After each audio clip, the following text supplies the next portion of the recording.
Entonces, por favor, siéntese adelante. En una charla que di, había una sola persona en el público y fue mi esposa, después nos casamos. Ah, me parece muy bien. A mí me mandaron un link.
Universidad Nacional Autónoma de Mexico, also from Mexico City.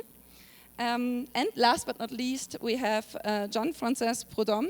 He's the director of the Center of International Studies at Colmex, which is El Colegio de Mexico from Mexico City as well. So thanks a lot for you all being here and joining our discussion today. I'm very humbled that I have such a diverse and interesting panel, and I'm really looking forward for the next 1.5 hours. And okay, there's something happening, I don't know. So maybe, well, as I said before, the topic of our panel is, can direct democracy respond to the crisis of representative democracy? And with representative democracy comes the promise that the politicians representing us struggle and fight for the best solution. However, we see that representative democracy is facing many threats like a decline of voter turnout, growing polarization, and so on. And now I want you as the panelists ask what concrete problems and faults of representative democracy do you see in your country or in your hometown? Maybe you can name a few examples where you see actually representative democracy fail. And I would like to start with Sofia, please. Okay, gracias, Sina. Thank you very much. I'm very glad to be here. Agradezco mucho esta invitación para participar. Y bueno, como tenemos poco tiempo, ¿cuáles son algunos de los problemas que yo puedo ver en la democracia representativa en México y particularmente en el estado de Chiapas, de donde vengo? A mí me gustaría mencionar brevemente algunos que creo que más allá de los problemas generales que se puedan referir al sistema de una democracia representativa, tienen que ver con la operación particular de las elecciones mediante las cuales elegimos pues a esos representantes de la sociedad. Un tema que me parece fundamental es la violencia creciente en nuestro país y que impacta también, por supuesto, a los procesos electorales, que impacta en la ciudadanía, que puede no solamente hacer una diferencia respecto de decidir o no votar, decidir o no involucrarse en la vida pública cuando lo que está en riesgo es la seguridad o la propia vida o la de los seres queridos, y entonces pareciera que la democracia y el tema electoral pasara pues a un segundo plano. Esto además lo hemos visto en los crecientes ataques en distintos estados del país, en el marco de los procesos electorales, durante las campañas, a los propios candidatos y candidatas, lo cual va evidentemente pues mermando si estamos hablando de calidad de democracia y de representación. Otro punto que yo quisiera atender y que creo que es importante respecto de cómo entendemos nuestra democracia tiene que ver con la simulación, y lo menciono porque vamos avanzando. En México tenemos una democracia, yo creo, y se ha dicho además repetidas veces, ejemplar respecto de las autoridades electorales, respecto de los diversos lineamientos, de la forma como se ha avanzado también en las distintas cuotas para integrar a una sociedad que ha sido históricamente subrepresentada. Sin embargo, en la aplicación de todas estas medidas seguimos viendo que existe pues esta simulación mediante la cual se le trata de dar la vuelta, hablo de partidos de todos los colores, a las distintas medidas para parecer que se cumplen, pero en realidad no sucede así. Yo menciono muy rápidamente, en el pasado proceso federal de 2018 hubo algunas diputaciones que estaban establecidas para personas indígenas y sin embargo fueron ocupadas por personas que evidentemente no cumplían con esta característica, sin embargo sí cumplían con los requisitos formales que se establecieron para acreditarlo. Entonces esto implica un trabajo pues adicional para las autoridades electorales que pareciera que no hacen del todo bien la verificación o que siguen sucediendo estas cosas y entonces cuesta más ir avanzando en una democracia incluyente. Sin embargo, creo que de inicio no tendrían por qué generarse si existe la vocación democrática, la vocación incluyente en todos y cada uno de los partidos políticos, tal como lo dicen en los discursos, tal como lo dicen en las plataformas, y entonces digamos que estas simulaciones no tendrían que estarse ocurriendo. Sucede también, y sucede en nuestro estado, que una vez electas, por ejemplo en el caso de las mujeres, particularmente mujeres indígenas, no son ellas quienes ejercen el cargo. Hemos tenido ya varios casos de mujeres que lamentablemente una vez pasada la elección es usurpada esta función por algún hombre, ya sea regularmente algún familiar, alguna persona cercana o alguna persona del partido, y no es pues la mujer quien está ejerciendo. Entonces me parece que para avanzar en esta calidad de nuestra democracia representativa tenemos que dejar definitivamente de lado la simulación y asumir de entrada el problema que es, reconocerlo y reconocer que está presente en todos los colores y en todas las formas.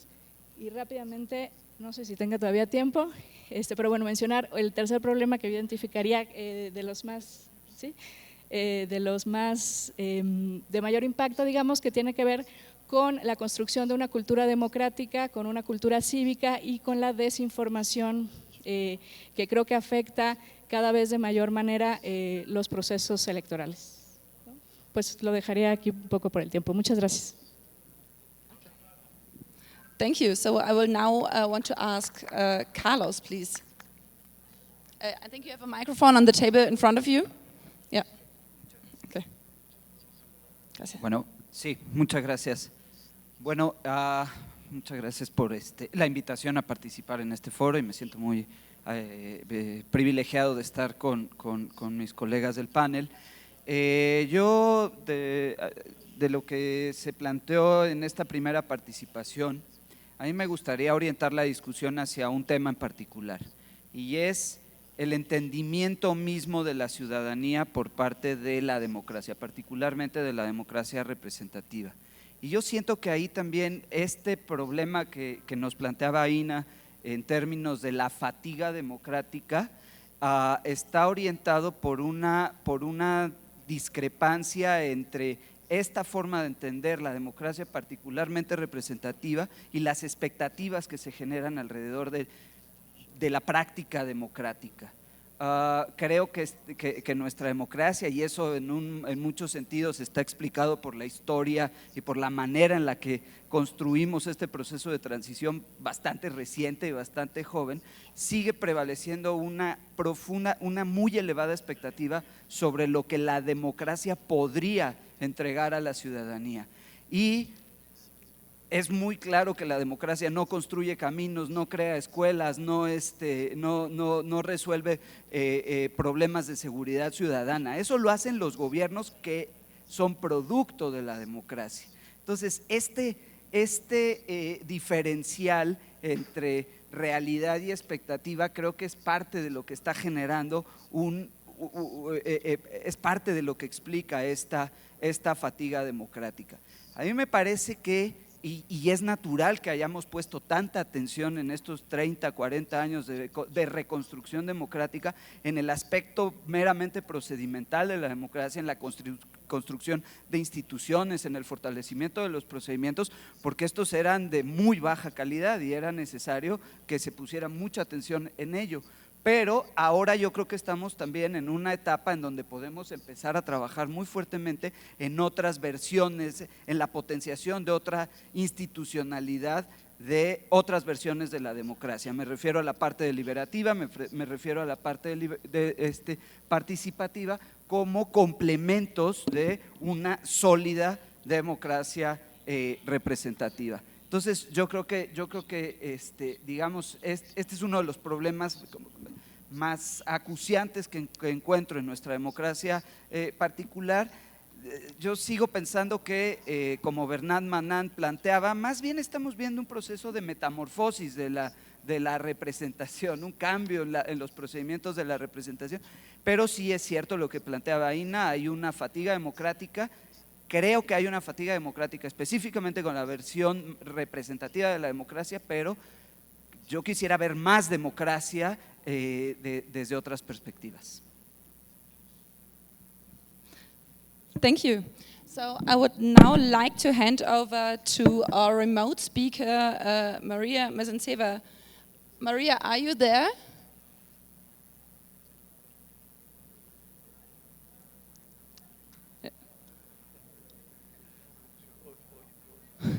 We just see ourselves.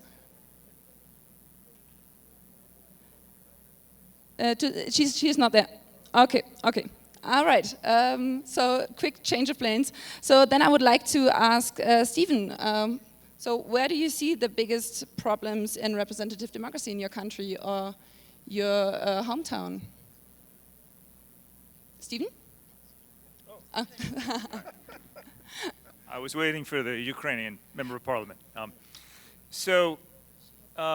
I think it's important that we begin by analyzing what is the crisis of representative democracy? What is its nature? And is representative democracy really in crisis everywhere?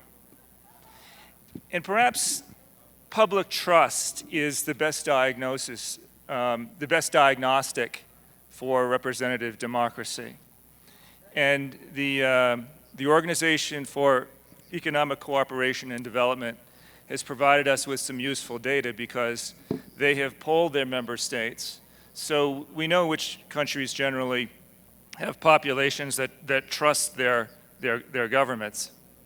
And what's really interesting, just to refresh your memory, my organization is Citizens Rising, and we're dedicated to small district democracy. And what the OECD data reveals is that in countries where the majority of people trust their government, they have national assemblies that are elected from electoral districts that are 2.5 times smaller than those in countries where most people do not trust their government. So when it comes to electoral districts, small is beautiful.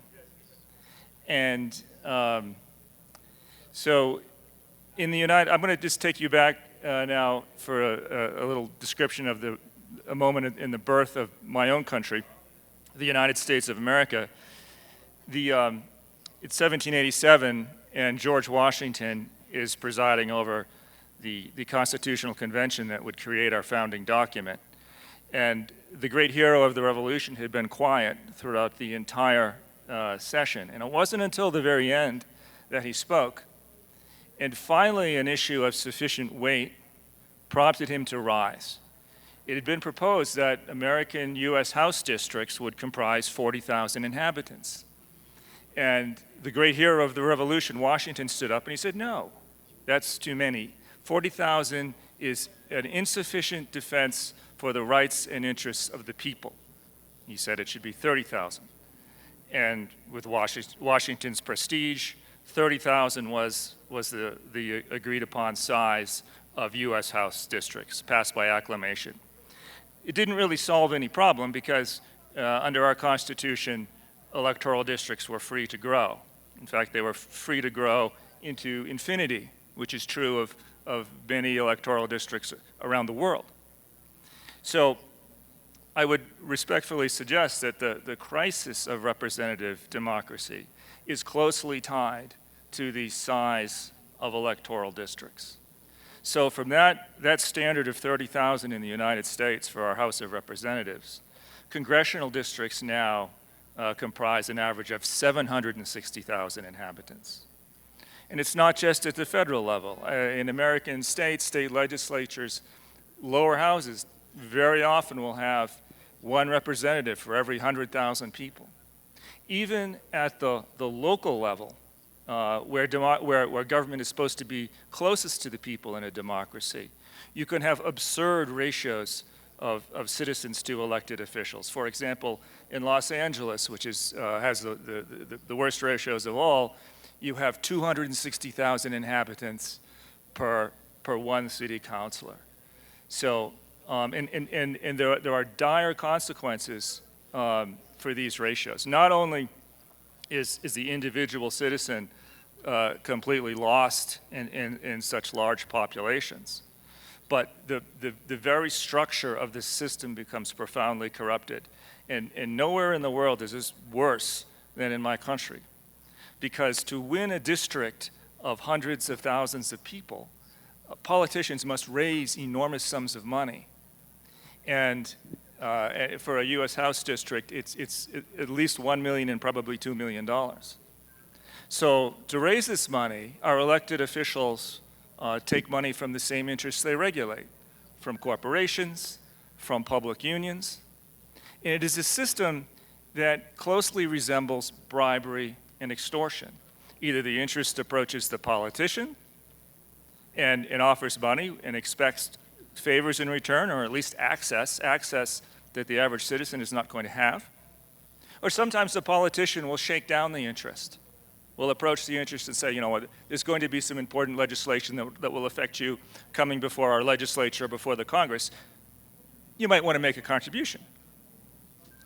So with large districts, what we have in the United States is a system where it is really based on extortion and bribery, and the politician will then market him or herself to his or her own constituents. So it is a system based on bribery, extortion, and marketing more than it is representative democracy. So I don't want to go on because we want to have a lively debate here between us and between you. So I just will leave you with a question to think about. In the information age, is there any reason that we couldn't decentralize representation into small districts and base our representatives at home among their own constituents, multiply districts significantly, base our representatives at home among their own constituents in very small districts, and base them among the people they are supposed to represent, connected in the World Wide Web. We work from home, we learn from home. Is there any reason our legislators could not legislate from home in small districts? And we'll also talk later about, we have essentially three fundamental tools when it comes to putting the people in charge. And we've talked about two of those at length during this conference. One is direct democracy, one is deliberative democracy. Is not the other small district democracy? Thank you. Thank you. And I would like to hand over to Fernando, please. I think it's on. Just try. Ina. Yeah. ¿Se oye? Yeah. Sí.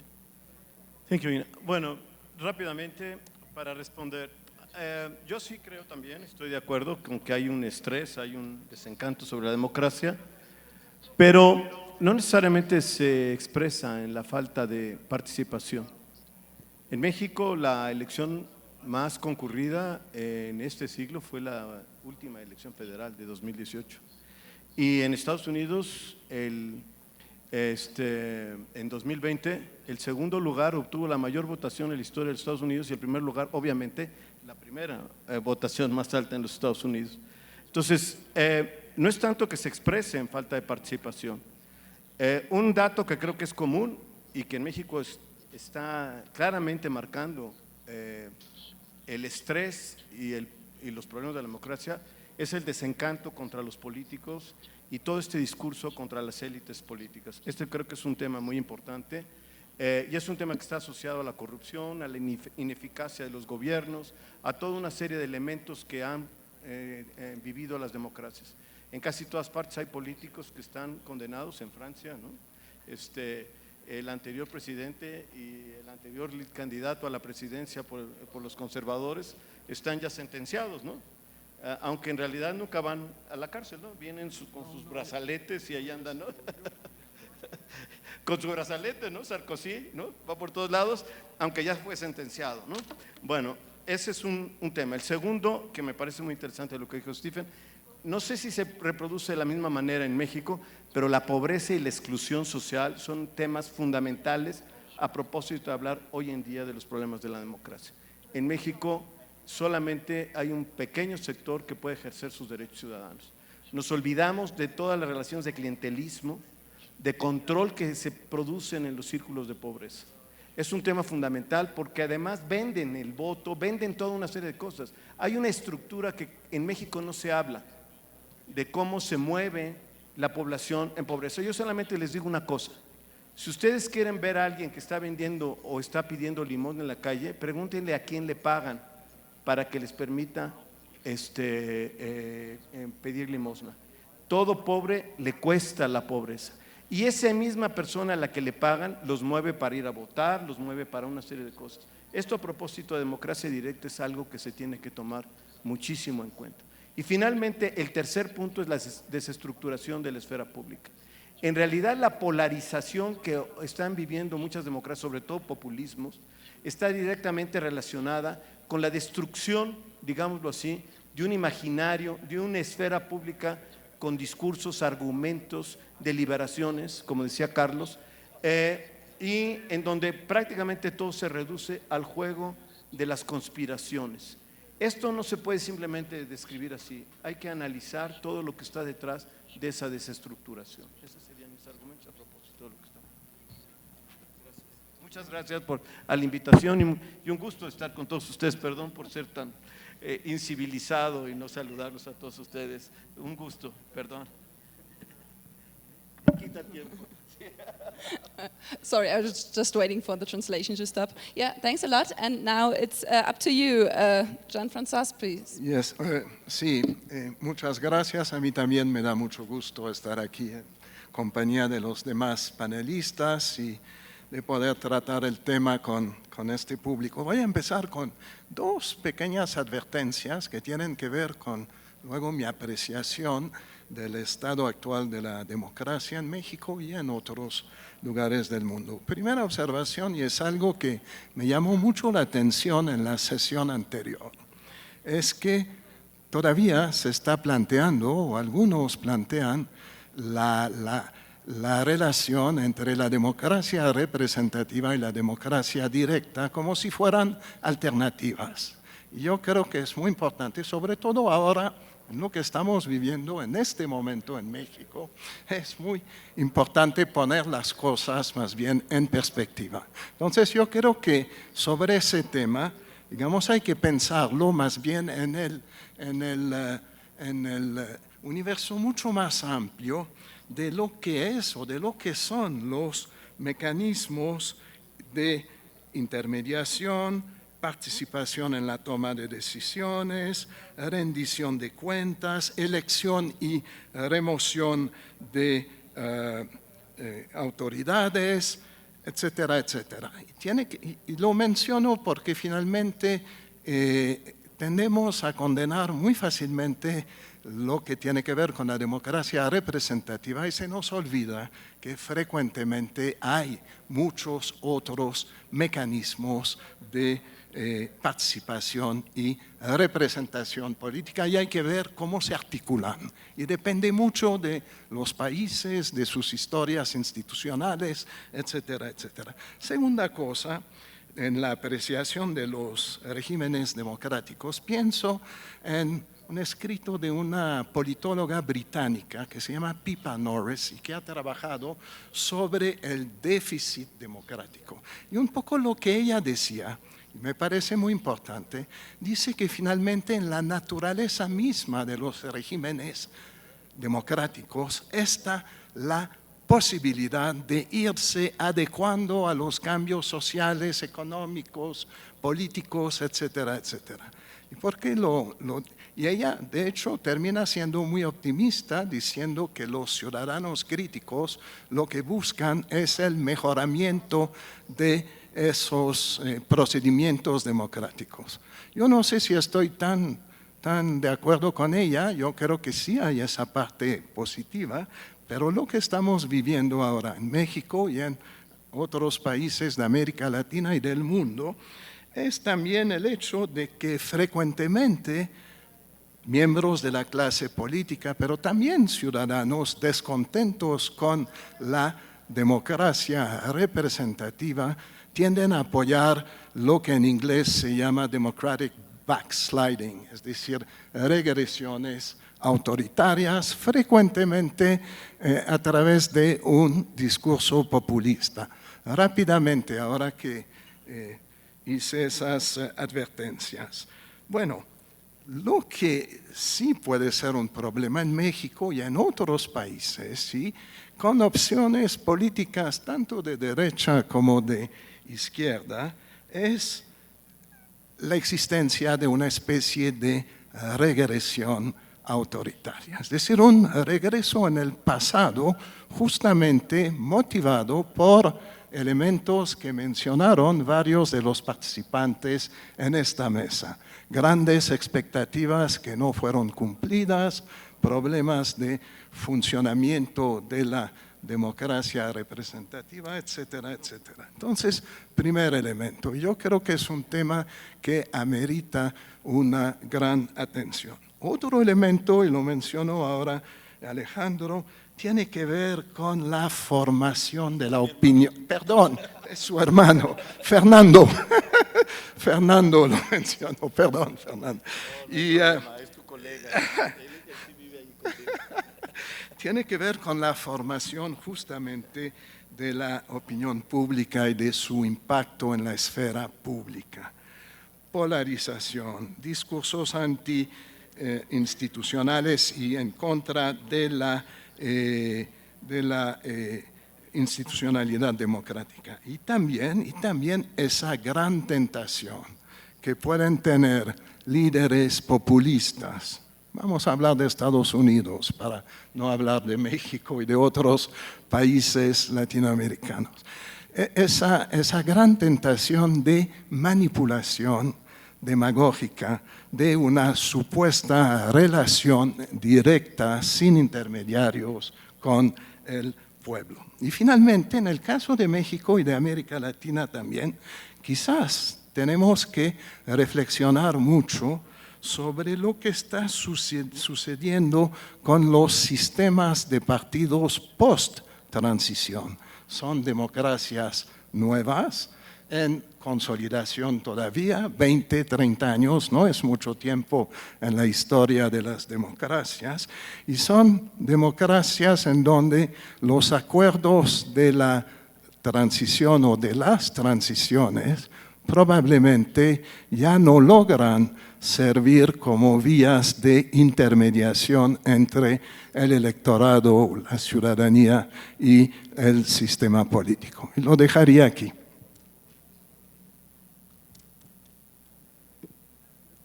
Thank you. Thanks to all these interesting insights.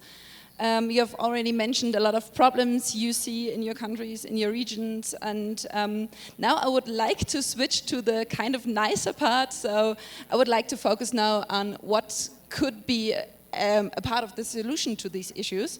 So I would like to come up with a question. In your opinion, how can direct democracy and citizen participation, or do it at all, can address these failings you have identified in your countries? And now I would like to start the other way around. So I would like to start with John Francis, if you like. It's for you. Jean-François, ok. No, gracias. Bueno, no estoy dando una ponencia, pero voy a seguir un poco con la reflexión anterior. Bueno, en el caso de México, y es importante, y lo digo pensando mucho en las personas que nos visitan de fuera, pues en este momento se habrán dado cuenta en otras mesas, desde la mesa inaugural de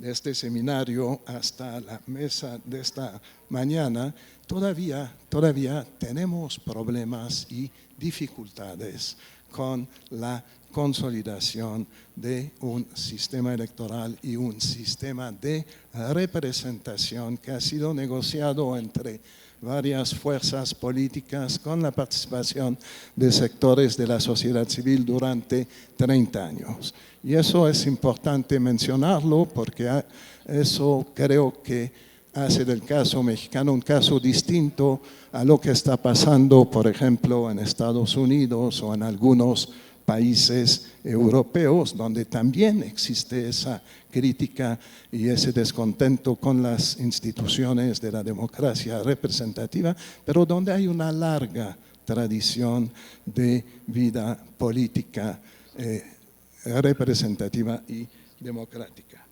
Hay otro elemento también, digamos, y aquí en México hemos introducido hace más de 10 años unos instrumentos o mecanismos de democracia directa. Sin embargo, no estoy muy convencido de que los legisladores que diseñaron y aprobaron esos mecanismos estaban muy contentos con la perspectiva de que funcionara realmente esos mecanismos. Entonces hay una serie de temas que no pueden ser sometidos a consulta popular, y es digamos, en algunos casos, como se mencionó hoy en la mañana, responde a cuestiones de orden ético, pero en otros casos tiene que ver más bien con una autoprotección de la clase política. Dos, desde luego, y por lo tanto, digamos, los mecanismos que existen no son muy eficientes, las preguntas que se han formulado hasta ahora tampoco lo son. Hay algunos mecanismos cuya vocación inicial ha sido desviada, como por ejemplo la revocación de mandato, y sobre todo hay algo que me parece muy preocupante en la situación actual, es que finalmente la legislación no permite, y es uno de los problemas que mencionó Carlos, no permite la deliberación. Es decir, que finalmente lo que se pregunta es si usted está a favor, y frecuentemente con preguntas muy poco claras, de tal o tal opción, pero sin que haya todo ese debate, toda esa campaña de información y de exposición de distintos puntos de vista en torno al contenido de las preguntas. Yo creo que eso es un problema, y es un problema todavía más fuerte porque el tema de la deliberación es también uno de los problemas que tiene ahora, en ese momento de pequeña deriva autoritaria, el sistema de democracia representativa. Desaparece la deliberación. Y allí, digamos, es algo que tenemos que reflexionar muy bien, sobre todo cuando hablamos a nivel de sistemas políticos nacionales. Ahí lo que es muy importante, me parece es justamente evitar que los mecanismos de la democracia directa, que frecuentemente plantean las opciones en términos de sí o no, muy dicotómico, ¿no? Entonces, que esos procedimientos no terminen siendo instrumentos plebiscitarios en manos de personas que piensan que ellas o ellos tienen una relación privilegiada y directa para interpretar el sentimiento popular. Lo dejaría aquí.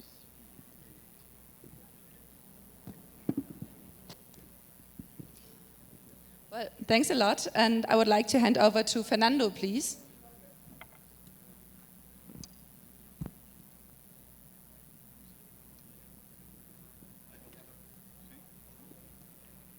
Is it working? Or maybe you try the blue one? Ya está. It should, yeah. Sí se oye. Bueno, a la pregunta de si la democracia directa o los mecanismos de democracia directa pueden servir para salir de esta situación, yo me haría una pregunta a propósito de lo que ya se ha dicho y lo que yo mencioné, si en realidad más bien, y a propósito de lo que dice Jean-François, si realmente más bien eso sería virtuoso ya en una democracia que haya resuelto una serie de problemas como los que estamos viviendo, y no tanto que lo pueda resolver, digamos. La verdad es que sí creo, uno, que este problema del desencanto con las élites políticas tiene una serie de problemas y también una serie de trampas. Por ejemplo, hablando de México, pero no solo de México, ¿no? También Donald Trump, yo creo, y en muchas otras partes, hablan como si estuvieran fuera de la élite. Yo creo que se podría hacer una biografía de Donald Trump para ver cómo siempre ha sido parte de las élites del poder. A ver, punto número uno, la ineficacia, las promesas no cumplidas, etcétera, de la democracia. Es cierto, los políticos se han corrompido, los políticos se han asociado con intereses, los políticos juegan, Stephen yo creo que en parte está diciendo eso, juegan con intereses, se corrompen, negocian, juegan en privado, etcétera, eso es cierto. Pero las nuevas élites que vienen, por ejemplo, el caso mexicano ni siquiera son nuevas. En realidad, el presidente actual ha sido toda su vida parte de la clase política mexicana. Fue parte del PRI, fue parte del PRD y ahora organizó su propio partido. No tiene nada que ver con un grupo que viene. Él se presenta como outsider, pero no lo es. Entonces, el primer problema que hay aquí detrás, ¿y por qué lo planteo? Es que sin duda estamos viviendo problemas con respecto a las formas de poder y de concentración del poder, de circulación del poder, de circulación de las élites, que tenemos que prestar atención si queremos mejorar la democracia. No es simplemente un problema de quién toma las decisiones, sino cómo se construye ese juego en un proceso que parece estar desbordando las prácticas tradicionales de la democracia representativa. Entonces, este es un primer problema. Y se juega en una concepción tan mecánica y tan simplona que pareciera que son las élites del poder frente al pueblo. Pues lamentablemente no es así. Yo ya mencioné esto que había de las estructuras de poder a nivel de los sectores populares de este país. Ellas juegan un papel muy importante. Y lo único que cambió entre el PRI y el nuevo sistema democrático mexicano es que se autonomizaron en sus intereses. En muchas partes de este país, por ejemplo Tlaxcala, por ejemplo en la zona centro del país, estas élites apoyan y nombran candidatos de todos los partidos, negocian. Y entonces, por ejemplo en Tlaxcala hay grupos muy consolidados que tienen candidatos de todos los partidos, Morena, de Movimiento Ciudadano, etcétera. O sea, los partidos se vuelven irrelevantes, o no irrelevantes, negocian. Lo que pasó en Guerrero, en Ayotzinapa, es terrible. Pero muchos de los que el candidato del PRD e incluso el actual presidente, no sé si sabían que eran narcos o esas cosas, no sé, no puedo acusar de eso, pero sí sabían que eran grupos de poder ahí locales y negociaron con ellos. Eso es como está surgiendo esto. Y esto está generando pues problemas tan graves como la violencia que estamos viviendo ahora. Y genera una desestructuración de la vida democrática. Pero esto no es que se esté mejorando nada en la situación actual y en la búsqueda de cierto directismo que, como bien dijo Jean-François, está basado en una visión verdaderamente muy maniquea y simplista de quién tiene esa relación privilegiada con el pueblo. No hay nada de mecanismos de rendición de cuentas y sobre todo de posibilidades de que la ciudadanía pueda romper esas estructuras. Al contrario. Entonces, meter mecanismos, como dijo Jean-François, hay mecanismos en la Constitución mexicana, mecanismos de participación, no serán muy exitosos en un futuro próximo mientras no tratemos de combatir esas estructuras de poder y todos esos juegos de poder que ocurren a nivel nacional, pero sobre todo, estoy de acuerdo, son juegos locales. Lo que logró la democratización es la horizontalización de estos grupos de poder. Ganaron mucho poder. Y hoy pues venden su lealtad a quien les ofrezca oportunidades. Bueno, perdón. Thank you. So I would now like to hand over to Stephen, please. Oh, yeah. I would like to address your question by telling you the tale of two cities, Stockholm and Los Angeles. Now, some of my colleagues here have rightly pointed to the disturbing trend of voters not participating in elections. So in Stockholm, it's quite common for 80% of the citizens to vote in city elections. But in Los Angeles, voter participation can get down to 20%. So why the difference? Citizens are rational actors. When they have power and it's worth their time, they participate. When they know that they are powerless, they don't bother. It's really not that complicated. So in Stockholm, they have a city legislature, a popular assembly, of 101 members. And I believe they are elected from districts of 20,000 inhabitants, but not quite sure off the top of my head. And they are citizen legislators. They meet once or twice a month, and they elect a separate executive branch that they expect to implement the policies that they decide as citizens. So the people in Stockholm are truly in charge.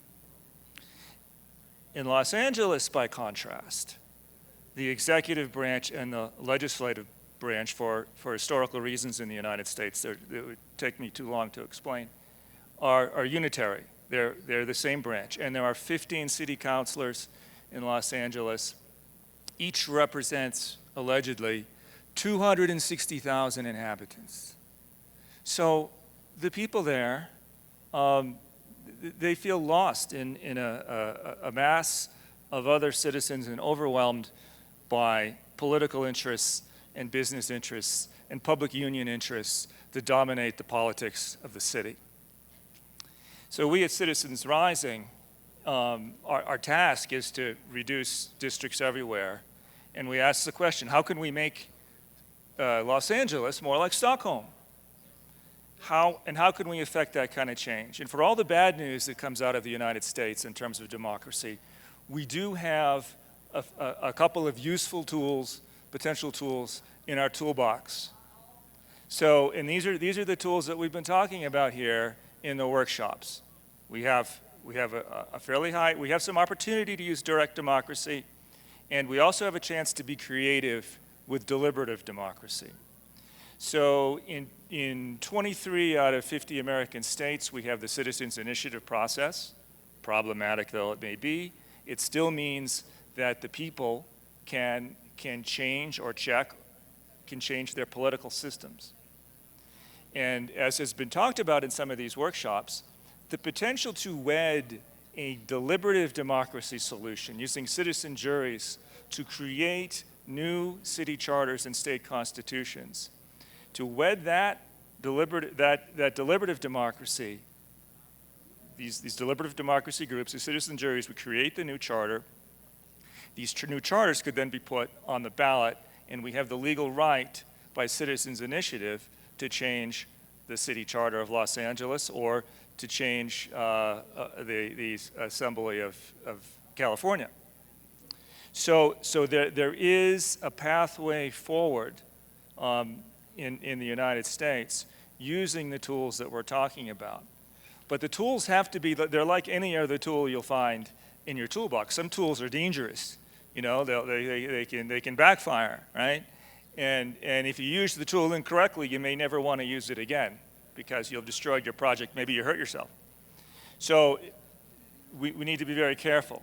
If we set up in Los Angeles, and this is an idea that I'm specifically exploring with some of you who are sitting here. If we set up a citizen jury process to examine best practices, which tend to come from places like Switzerland, Germany, Scandinavia, cities like Stockholm, we use our citizen jury to create a healthy city charter where the people of Los Angeles are empowered. And that 20% participation is very dangerous. Make no doubt about it.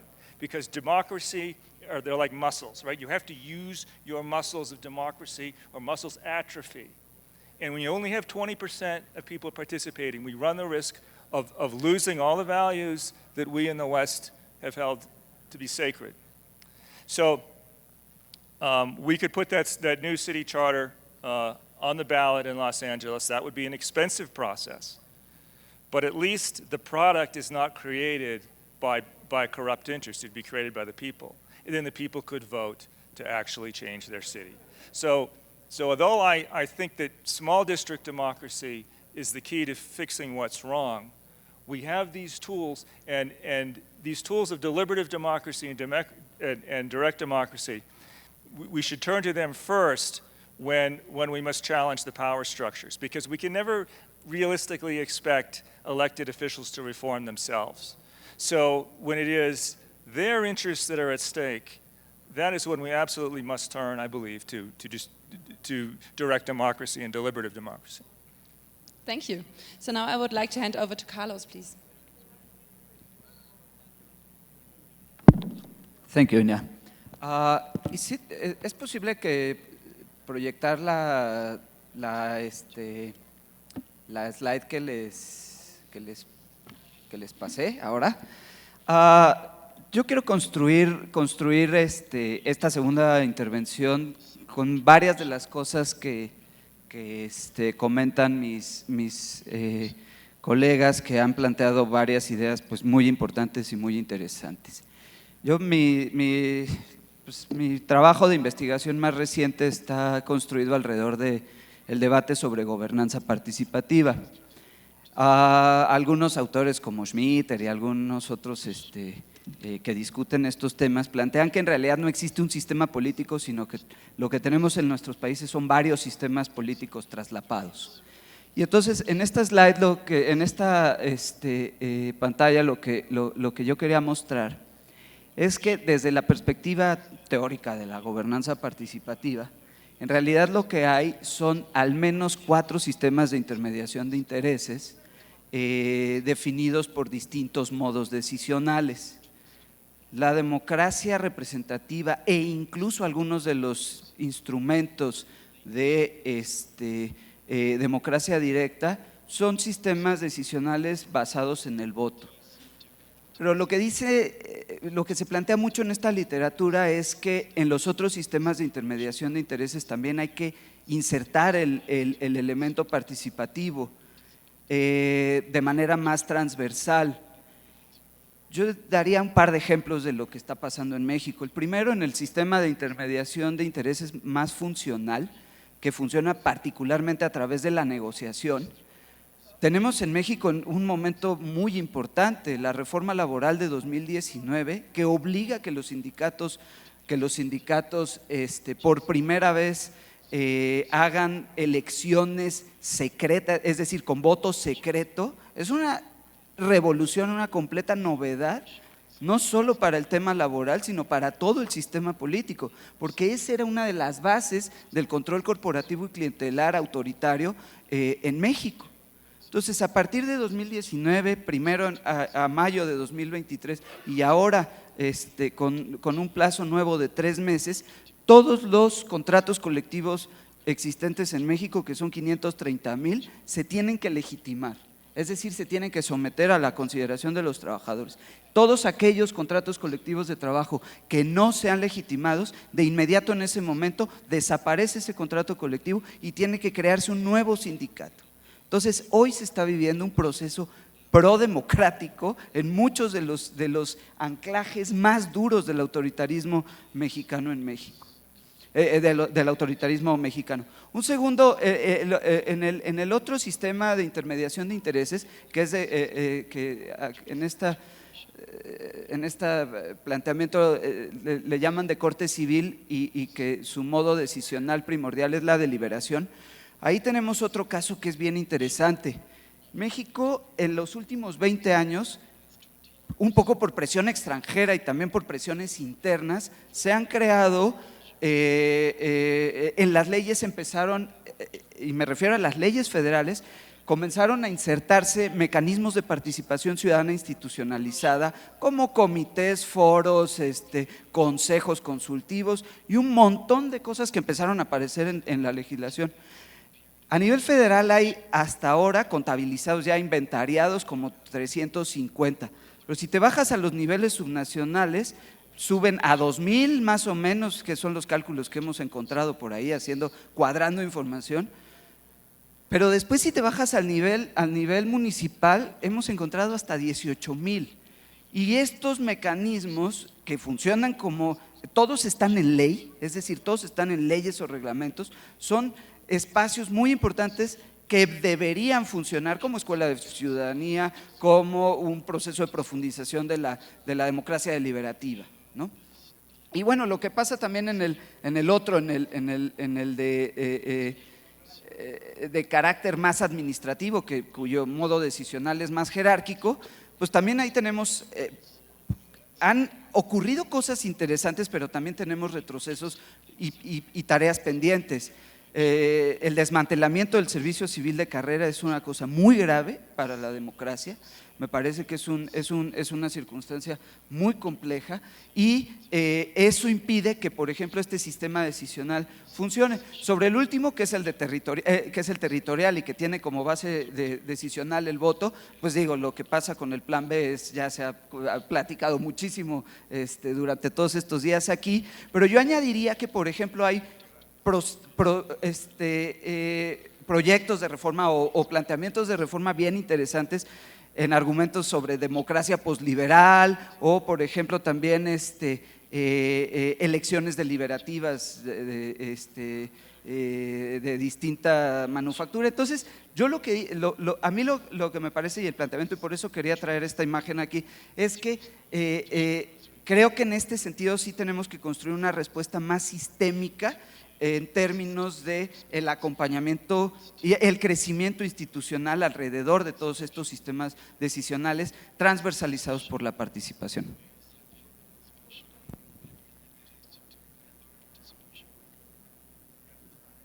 Thank you. Thank you.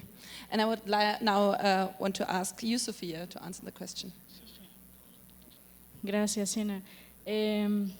Bueno, respondiendo a la pregunta, a mí me parece que claro, la democracia directa puede fortalecer a nuestra democracia en general, a la misma democracia representativa y a los problemas que tiene, si se quiere que así sea, es decir, porque los problemas que veíamos anteriormente para la democracia representativa, estos motivos de la pérdida de confianza de la ciudadanía, pues bien se pueden replicar en la democracia directa y creo que hemos visto ejemplos de ello no solamente en México, en otros países, en países francamente autoritarios, dictatoriales, que tienen ejercicios de democracia directa y que además pues presumen una gran participación ciudadana cuando en realidad no tienen opciones a elegir y cuando no hay ninguna deliberación posible.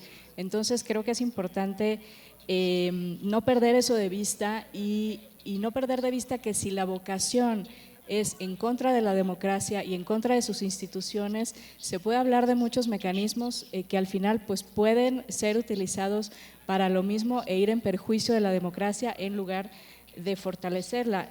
Se mencionaba hace un momento el tema del servicio profesional, que a mí también pues, me parece muy preocupante porque precisamente se trata de personal especializado y se deja pues abierta la puerta a que en lugar de fomentar esta profesionalización, como sucede en otros muchos entes públicos, pues se dejen espacios para que personas con otro tipo de intereses y con otro tipo de vocación, digamos, estén participando en las elecciones por periodos breves de tiempo sin el compromiso democrático, sin el compromiso laboral y personal incluso que implica pues ya formar parte de un servicio civil que va mucho más allá de unos meses en los que pueda darse estos contratos. Otra cosa también importante sobre lo que se comentaba hace un momento y que lo decía al inicio con el tema de la simulación es que por ejemplo, al acotar las facultades de los órganos electorales para sancionar estos posibles abusos y quitarles la facultad incluso de eliminar algunas candidaturas que pudieran ser pues abiertamente violatorias de la ley, también se expone a una regresión a nuestro sistema electoral, a la forma como estamos eligiendo y trasladándolo un poco al tema, pues también a mermar la confianza de la ciudadanía en cómo está funcionando ese sistema y a la representación que va a tener esa persona a la que estoy eligiendo y que posiblemente pues resulte no ser la mejor opción, pero además ya lo sabemos anticipadamente, es decir, no nos podemos sorprender y en lugar de actuar se están acotando las facultades para poder hacerlo. Me parece que entonces es importante que esta vocación democrática se demuestre en la democracia representativa, en la democracia directa y una parte creo que muy positiva de la democracia directa tiene que ver justo con la posibilidad de enfocarse en problemas que son muy cercanos a la ciudadanía, que no son los grandes problemas de un Estado, los grandes problemas de un país, sino que permiten también involucrarse con las personas que nos rodean, identificar problemas y hacer una acción conjunta, y eso también es democracia, es decir, separar un poco la idea de que solamente se habla de democracia en procesos electorales y en lo que tiene que ver con los partidos políticos y lo que tiene que ver con las elecciones y quién gana y quién pierda y cómo se hacen las campañas, y empezar a ejercerla de manera cotidiana en esta acción colectiva, identificando además, repito, estos problemas que nos pueden ser comunes a un grupo determinado, pero no a todos en general, no a todo el Estado, no a todo el país, y poder actuar en eso que tal vez es muy relevante para la vida de algunas personas y que puedan encontrar ahí una forma de coincidencia y aceptar también que eso no significa que coincidan en todo, ni que sean incluso como, digamos que partidarios del mismo partido político ni el mismo color, no, pero tienen un problema en común y entonces eso creo que permite una acción ciudadana muy positiva que al final acaba pues fortaleciendo a nuestra democracia representativa también. Son herramientas, lo decía Stephen, que se pueden usar para bien y que también se pueden usar para mal y para mucho mal, entonces yo creo que es importante no perder de vista estos problemas que ya tenemos y evitar pues que se trasladen a una simulación de lo que pueda ser una democracia directa. Y otro punto muy rápido que creo importante es aprender un poco de la ciudadanía que tanto por las vías formales como por las vías informales se está en realidad organizando y resolviendo situaciones en lo local y caminando más allá de las discusiones políticas y más allá incluso de la acción a veces de los órganos electorales, y están reuniéndose y están pues logrando cosas muy positivas, ¿no? Hay gente pues muy organizada en temas muy diversos, ¿no? Desde medio ambiente, desde temas de educación, en fin. Entonces creo que también es importante voltear a ver lo que se está haciendo por parte de la ciudadanía y contribuir a cerrar este distanciamiento mal entendido y además a veces atizado por discursos que buscan esta separación a conveniencia política, ¿no? Pues yo hasta aquí lo dejaría, nada más comentar brevemente, pues la situación de los estados es muy variable, hay algunos estados que tienen ya muchos avances en materia de democracia directa, que tienen leyes especializadas, que han venido realizando muchos ejercicios en temas diversos. En el caso nuestro, por ejemplo, Chiapas no tiene una ley de participación ciudadana, sí tiene mecanismos establecidos en el Código de Elecciones y el Instituto ha venido pues reglamentando y operándolos de manera directa, digamos, pero hay una situación muy distinta en cada uno de los estados de nuestro país. Muchas gracias. All right, thank you. So, thank you all for your answers, and I would now like to open the floor to the audience. Maybe you have some questions. I would like you, if we are running a little bit out of time, keep them short, and maybe you have some questions or comments, you can just address them to the people. Oh, and I see a nice lady giving the microphone. Thank you. Yeah, hi. Oh, is this working? Yes. I'm so sorry, I don't know your name. I have a question for the professor sitting right in front of me. Gracias. You talked about populism. And what I wanted to ask you, first of all, I have to say something to the professor next to you. You said that a direct democracy reduces questions to yes or no, but in Germany we experienced something completely different because there is the possibility for the parliament to have an alternative put into the ballot. So the initiative has one like law draft and the parliament one, so it's actually more A versus B. But this is just a comment. What I wanted to ask to you is, you talked about populism, and as I understood it, you kind of described as a thin ideology, like the elites versus the citizens. And I wanted to ask if you think direct democracy as a channel between the citizens and these elites could be good to destroy this narrative. If you have direct democracy and the citizens always can like address directly their issues and concerns and problems to the elites, could this be in your opinion be a solution for that, because it destroys this narrative? Gracias.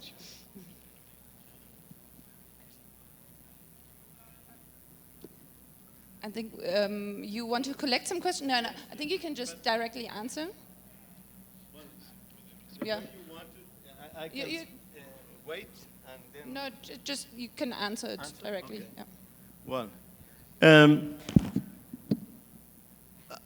I don't know if it's enough to open direct participation, to break this problem of the political elites. I'm not so sure.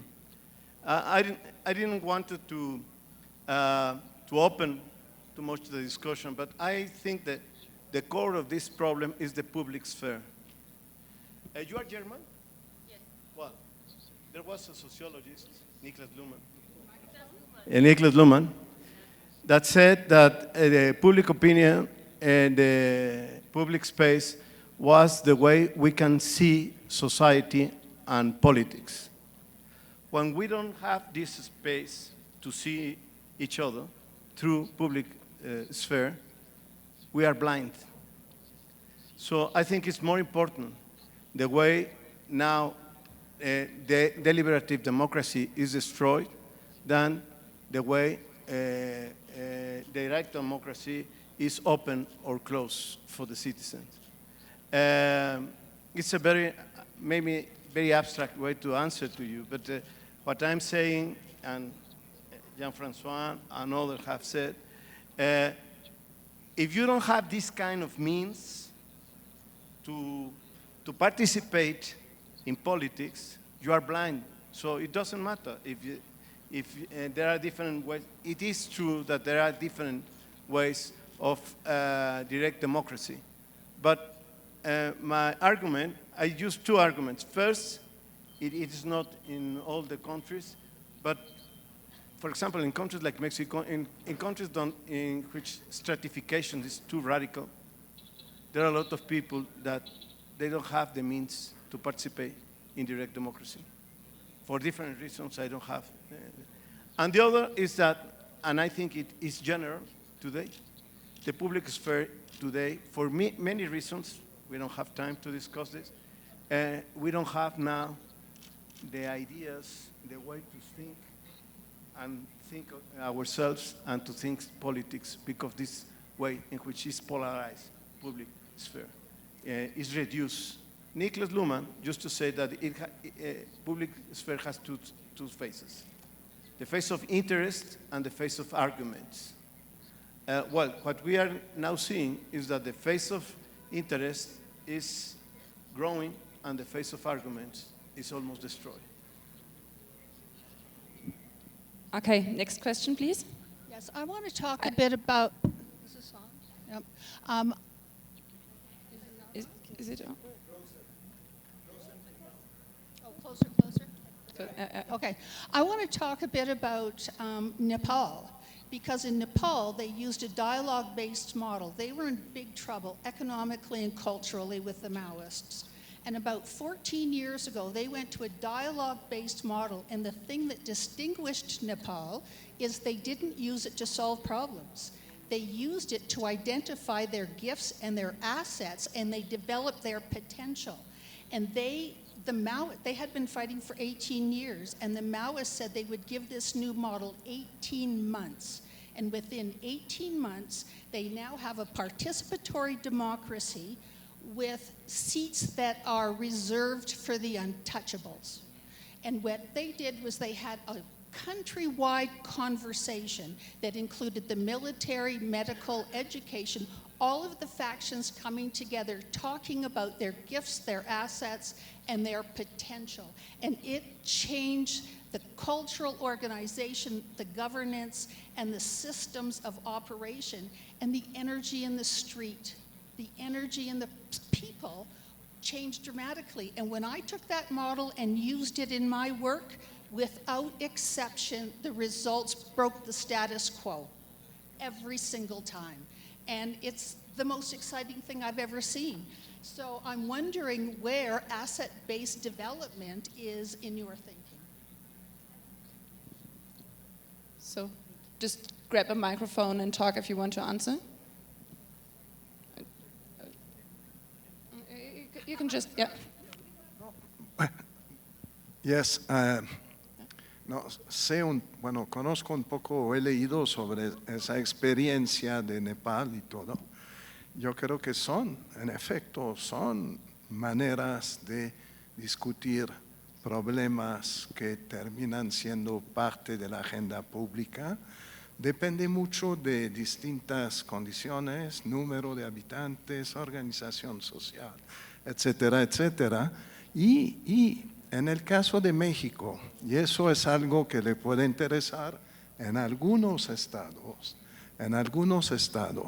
a nivel municipal, se toman decisiones, y ahí es un campo siempre complicado, pero se toman decisiones utilizando lo que llaman usos y costumbres. Por ejemplo, en el estado de Oaxaca, a nivel local, se recurre a ese tipo de diálogos, deliberaciones, etcétera, etcétera. Solo para su información. Carlos, please. Gracias. Thank you for your question. Well, I'll switch to Spanish. No. Gracias por la pregunta, me parece muy interesante, o sea, el comentario me parece muy interesante porque justamente es el tipo de planteamiento que trataba yo de explicar hace un rato con respecto a las complementariedades de los sistemas decisionales.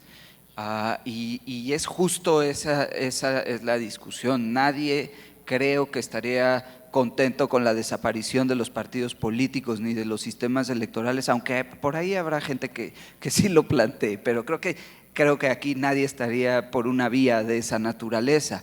En realidad lo que estamos planteando aquí es un sistema de complementariedades en donde el ciudadano pueda participar en elecciones libremente con propuestas interesantes por parte de los partidos políticos, pero al mismo tiempo participar en mecanismos de democracia directa, eventualmente entre los periodos electorales, pero también formar parte de comités, consejos, a través de procesos deliberativos. Y entonces de esta manera, digamos, tener una vida democrática muchísimo más activa y muchísimo más permanente, ¿no? Y me parece, yo no conozco a fondo el caso de Nepal, pero me parece que hasta cierto punto se podría pensar que un poco van en esa dirección. Entonces a mí me parece que eso que sería una experiencia sobre la cual habría que trabajar más a fondo. Thank you. So I would say it's time for like 2 last questions from the audience. So I would suggest we collect just the 2 questions and then we go to my last question. Okay. Okay, I have 3 comments because the general question was how can direct democracy help representative democracy. And first of all, I would say we should not mix up the bottom-up direct democracy with the top-down direct democracy. That means all the arguments against plebiscites, I fully agree, but this is not against direct democracy, it's against plebiscites. So direct democracy from above, like in Switzerland with initiatives started by people, they have the control on the wording of the question, etc., and then binding referendum is something completely different, and this could help. The second is the important decisions of a country should be included in direct democracy. That means exactly taxes, trade treaties with other continents, salaries of politicians, financing the political system. These important questions have to be included. Why is this so important? Because then we can have a decentralizing, deconcentrating of political power. And that's, to my mind, the best way to reduce, I would say, structural attractiveness for corruption. That means if you have a concentration of power, you can limit it to some extent with a lot of transparency, controlling roles, etc. But if a handful of people in a state are deciding on taxes, subsidies, tax reliefs, access to markets, etc., and that's the big money interest, then you will always have corruption. It's because it's easier to give some money to a few people than to give money to millions of people that decide on the big questions.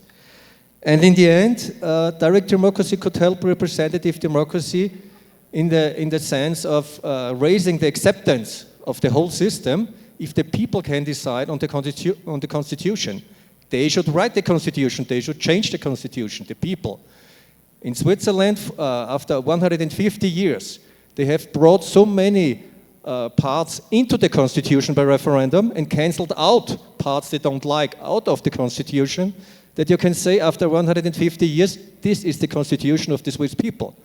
In no other country, not in Austria, not in France, not in Mexico, never where you can say that's the constitution of the people. So let's really have a constitution done and made by the people. I don't refer too much on the Chile example now because there was also something going wrong there.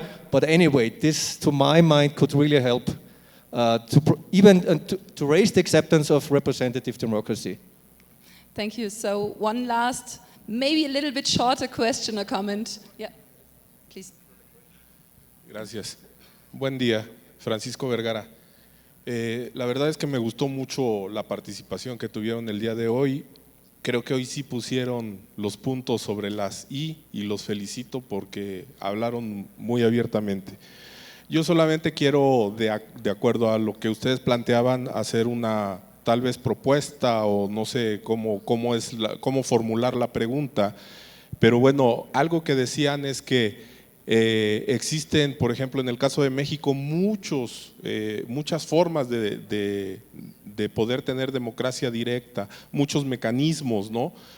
Incluso yo conozco de cerca algunos, por ejemplo, algunos consejos como ahora el de anticorrupción, que existe un consejo ciudadano anticorrupción, pero que finalmente hasta esos consejos ciudadanos siguen estando cooptado por las élites, ¿no? O cooptado por los partidos políticos. Entonces aquí más bien yo creo que un trabajo que tendríamos que empezar a hacer todos es cómo empoderamos al ciudadano, cómo hacemos a lo mejor este tipo de eventos, pero donde de verdad la sociedad civil, los ciudadanos común y corriente y no los ciudadanos organizados, entre comillas, sean los que tomen el control de estas iniciativas o de estos modelos de participación, sino que de verdad iniciemos un programa, un proyecto de empoderamiento ciudadano. Gracias, es cuanto y felicidades a todo el panel.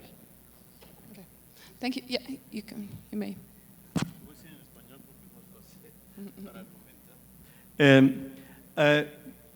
Yo quiero decir una cosa. Parte de mi argumentación está relacionado con la crisis que estamos viviendo hoy. Quiero dejar claro que a mí me parece muy bien lo que dice el compañero, de que haya diferentes mecanismos de consulta, tanto lo que algunos llaman iniciativa ciudadana aquí, que otros llaman referéndum, etcétera. Me parece muy bien que existan. Me parece muy bien que haya consultas sobre decisiones de Estado fundamentales. Y creo que esa es la mejor forma en que se deben tomar ciertas decisiones. No tengo nada en contra y creo que eso está muy bien. El único que yo quise dejar claro es que creo que hoy la desestructuración de todo este fenómeno de la democracia, no en todas partes, pero en muchas, tiene que ver con otro tipo de problemas, que tienen que ver con la cuestión de, como dije yo, la esfera pública es un tema que a mí me interesa, no voy a abundar hoy, pero creo que hay ahí un problema muy serio, creo que hay una crisis de proyectos, creo que hay un fenómeno de simulaciones por parte de los partidos, sean de izquierda o de derecha, no tienen realmente proyectos, terminas haciendo muchas cosas, hay una desestructuración de muchas formas de tomas de decisiones en todas partes, ¿no? David Runciman dice que, por ejemplo, lo que hizo Barack Obama después se le vino en contra de él, ¿no? O sea, ¿por qué? Porque estaban dándole vuelta a la democracia. O sea, estamos viendo prácticas políticas en muchos problemas que creo que van más allá de estos mecanismos y que tienen que ser pensados dentro del tema de la esfera pública, pero no quiere decir que no considere esto. Yo entendí la pregunta de la compañera como diciendo, frente a estos problemas de las élites y los acuerdos, ¿la democracia directa puede funcionar? Creo que muy poco, ¿no? Pero no porque no sea importante todo lo que se ha dicho aquí, yo quiero dejarlo claro. O sea, es muy importante. Y lo último, es cierto que estos órganos ahora se están criticando mucho, por eso no he prestado mucha atención, pero ahora precisamente lo que están diciendo, hay que desaparecer todas estas estructuras medias. Es una característica de todos los populismos, porque la relación tiene que ser directa. Bueno, pero con todo y que haya grupos de interés y todo, además no tiene por qué no haberlos. Lo que es importante de estos consejos y comités es que la forma de tomar la decisión tiene que ser argumentada, ¿no? Ok, yo defiendo tal proyecto, pero estoy obligado a discutir con otros 5 o con otros 6 y tengo que discutir en los términos de la política y del órgano que me corresponde. Si estoy en un órgano de transparencia, tengo que responder al problema de la transparencia y tengo que responder con argumentos. Eso es lo que se está destruyendo ahora, por eso es tan peligroso. Por eso incluso estos consejos, estos órganos colectivos y colegiados en todos los niveles se están desplomando, porque en realidad se está politizando de tal manera que se está negando algo que es fundamental para que funcione. El problema no es llegar con intereses, todos tenemos interés. El problema es que hay que llegar con argumentos. Que alguien me diga, es que porque tú eres conservador, por eso dices esto, bueno, se acabó todo. Bueno, este es el problema. El problema es que va más allá, pero por supuesto que es importante, y es importante todo esto que dijo Carlos. O sea, simplemente yo quise enfatizar otra cosa, pero no estoy en contra de lo demás. Thank you. I think Sophia and then Stephen wanted to answer, like, if possible, please keep your answers short because we are kind of strict on timing and I already see people running around. And then I would like to ask in the last question. So Sophia and then Stephen, please. Bueno. Muy rápido, solo comentando un poco sobre la pregunta que hicieron hace un momento, y coincido con lo que ha comentado Fernando, y incluir también que la importancia de estos mecanismos me parece que tiene que ver con la exigencia a esas personas que ganaron un puesto mediante la democracia representativa y entender como ciudadanía que no tienen un cheque en blanco para presentarse dentro de los próximos 3 o 6 años, sino articular justamente durante el ejercicio de los cargos estos mecanismos en los que se pueda exigir cuentas, hacer solicitudes e intervenir de manera directa en esas decisiones que están tomando, no aislados de la ciudadanía, sino como parte de ella. Y todos estos mecanismos, bueno, todos estos grupos también, comités de transparencia y demás en diferentes órganos, pues son el producto de una larga lucha ciudadana, es decir, no nacieron por generación espontánea y creo que habría que reconocer todo lo que vivió este país y por qué se fue posible generarlos antes de descalificarlos de una manera tan fácil y tan vil y además carente de argumentos, y que por el contrario tendrían que fortalecerse porque al final ayudan a que exista este contrapeso, esta rendición de cuentas y que no haya pues una posición absoluta ni antes ni durante el ejercicio del cargo, con todo lo que implica pues tener el poder, ¿no? Yeah, I'll be quick. I just want to say we need to study best practices, and from what I can see, Switzerland has the best practices. And what's really been shocking to me is to see how poorly researched, studied, and reported European city governments are in English literature. One of the main reasons I'm here is to learn how cities like Zurich and Geneva are governed so that we can study these models and import them into the United States as necessary. Maybe we take bits and pieces. But it is shocking how little is being written and studied about these things. So I just want to close by saying, if you have personal experience in European city governments, especially in Switzerland, Germany, or Scandinavia, please come and find me. I'm here to learn from you. All right, so it's time for the very last question, and since we are really running out of time, please keep it short, 1 or 2 sentences. So my last question is, if you think of the year 2033, like 10 years in the future, how should democracy look like in your country? What kind of role should direct democracy and citizens' participation play in your country? I would just give the microphone this way up, so please be short, and thanks a lot. Ok, gracias. Pues bueno, a mí me gustaría pensar con una democracia mucho más participativa e incluyente, deliberativa, que se ha hablado aquí, que ese es quizá el punto que más nos está haciendo falta, y atajando lo que decía al inicio de estas participaciones, la simulación, es decir, con la capacidad, la fortaleza institucional y la fortaleza ciudadana para que cualquier intento de simulación pues no logre su objetivo, y en ese sentido podamos ir creciendo. Entender también que la democracia no está terminada, no es perfecta y tampoco es la misma en cada región y en cada contexto de nuestro país, y en ese sentido tendrá también que ir creciendo y aprendiendo e incluyendo a toda la sociedad, ¿no? Gracias.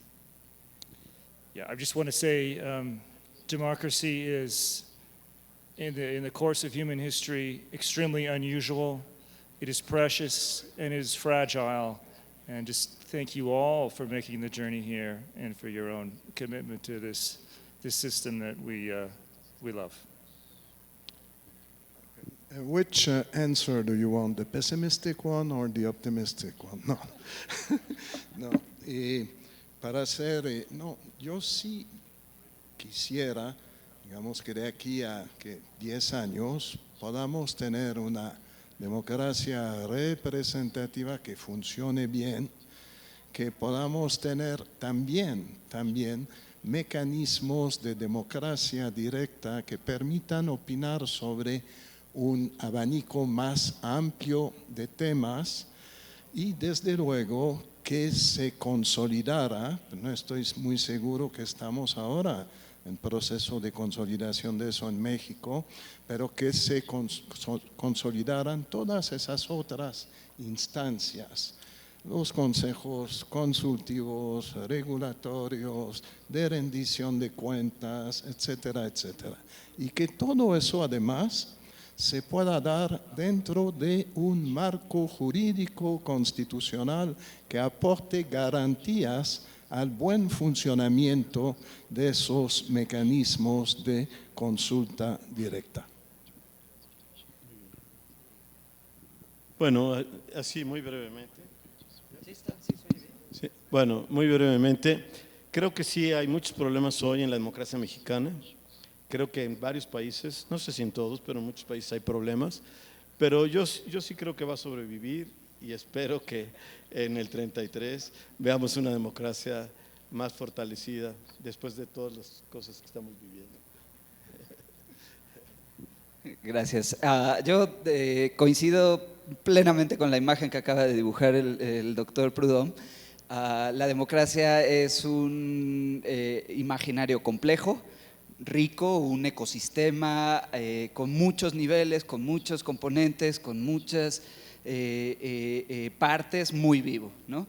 Y creo, coincido también con el doctor Castañeda, que tal como decía Robert Michels hace mucho tiempo, las olas democráticas en la parte final de su trabajo sobre partidos políticos, decía, las olas democráticas viene una tras de otra y choca con los riscos, y parece que todo terminó, pero después atrás viene otra nueva ola con nuevos demócratas que intentarán una nueva reforma institucional y vendrá una nueva ola después de ellos. Entonces creo que esa imagen corresponde muy bien para la realidad democrática mexicana. Muchas gracias.